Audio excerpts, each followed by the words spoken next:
লাগাতার সামনে আসছে চুরি এবং ছিনতাইয়ের ঘটনা। কখনো মোবাইল চুরি, কখনো বাড়িতে তালা ভেঙে চুরি, কখনো দোকানের টিন কেটে ভেতরে ঢুকে চুরি। শিলিগুড়ি মেট্রোপলিটন পুলিশের প্রতিটি থানা এলাকাতেই একের পর এক চুরির ঘটনায় নাজেহাল প্রশাসন।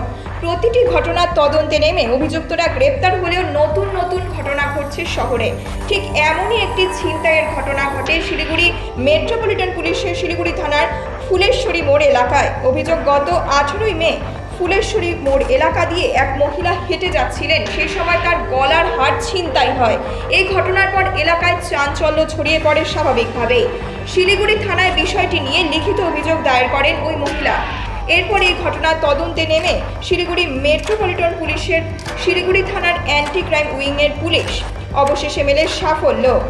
সোমবার রাতে গোপন সূত্রে পাওয়া খবরের ভিত্তিতে শিলিগুড়ি থানার অ্যান্টি ক্রাইম উইংয়ের পুলিশ ভক্তিনগর থানা এলাকার বাসিন্দা বাপ্পা দাস ওরফে মাড্ডা, গণেশ কর্মকার এবং রসুন বর্মনকে গ্রেফতার করে। ধৃতদের কাছ থেকে উদ্ধার হয় 9 গ্রাম গলানো সোনা।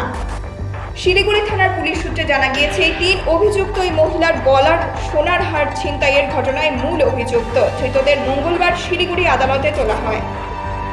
শিলিগুড়ি থেকে দেবিকা দত্তের রিপোর্ট, নিউজ মেট্রো।